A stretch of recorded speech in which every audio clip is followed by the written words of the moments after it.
ప్రియా సహోదరి సహోదరులారా, మన ప్రభును రక్షకుని యేసుక్రీస్తు నామమున మీ అందరికీ ఉదయకాలపు శుభములు తెలియపరుస్తూ ఉన్నాము. ఈరోజు దేవుని యొక్క సందేశాన్ని విందాం. యథార్థ హృదయము అనే దాని గురించి కొన్ని సత్యాలు మనం తెలుసుకుందాం. 2వ దినవృత్తాంతములు 16వ అధ్యాయము 9వ వచనములో, తన ఎడల యథార్థ హృదయము గల వారిని బలపరచుటకే యెహోవా కనుదృష్టి లోకమంతటా సంచారము చేయుచున్నది. ప్రియా సహోదరి సహోదరుడా, యథార్థముగా దేవుని దృష్టికి అనుకూలముగా నడుచుకున్నవారు బైబిల్ గ్రంథములో అనేక మంది ఉన్నారు. హిజ్కియా రాజు కూడా దేవుని యొక్క విశ్వాసంలో జీవించిన వ్యక్తిగా ఆయన గురించి మనం చూస్తూ ఉన్నాం.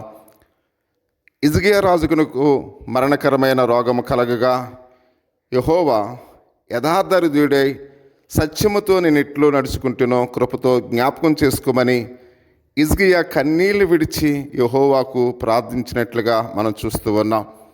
ప్రియా సహోదరి సహోదరుడా, హిజ్కియా తనకు సంభవించిన ఆ శ్రమను బట్టి, తన వ్యాధి బాధలను బట్టి దేవుని ఆశ్రయించాడు.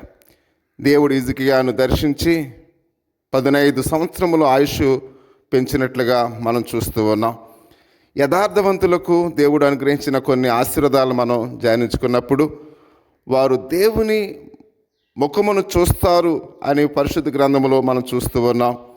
కీర్తనకారుడు సెలవిస్తూ 11వ అధ్యాయము 7వ వచనంలో యథార్థవంతులు ఆయన ముఖదర్శనము చేసేదరు అని మనం చూస్తూ ఉన్నాం.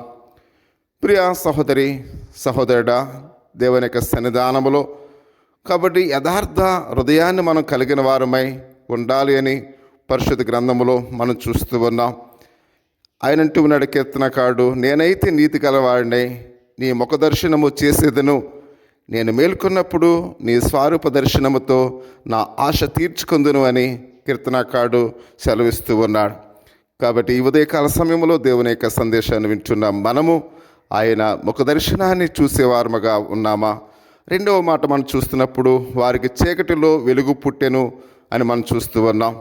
యథార్థవంతులు చీకటిలో వెలుగు పుట్టెను అని పరిశుద్ధ గ్రంథంలో అయితే మనం చూస్తూ ఉన్నాం. ప్రియా సహోదరి సహోదరుడా, ఒకసారి మనం ఆలోచన చేస్తున్నప్పుడు మోషే ఆకాశం వైపు తన చెయ్యి ఎత్తినప్పుడు ఐగుప్తు దేశమంతా 3 దినాలు గాఢంధకారమైనట్లుగా మనం చూస్తున్నాం.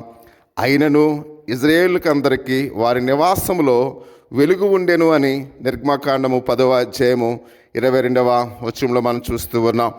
అంటే ప్రియా సహోదరి సహోదరా, ఎవరైతే యథార్థము కలిగి జీవిస్తారో వారికి ప్రభు చీకటిలో వెలుగుగా ఉంటాడు అనే విషయాన్ని పరిశుద్ధ గ్రంథంలో అయితే మనం చూస్తూ ఉన్నాం. అలాగనే 3వ విషయాన్ని మనం చూస్తున్నప్పుడు వారికి దేవుడు మేలు చేస్తాడు.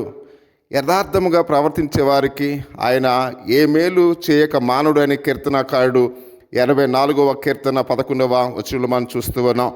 యథార్థవంతుడైన యోబు దగ్గరికి అతని భార్య వచ్చి, నీవు ఇంకను యథార్థను వదలక ఇందువా, దేవుని దూషించి మరణము కమ్ము అని మనం ఇక్కడ యోబు గ్రంథం 2వ అధ్యాయం 9వ వచనంలో తన భార్య చెప్పిన మాటలు మనం చూస్తూ ఉన్నాం.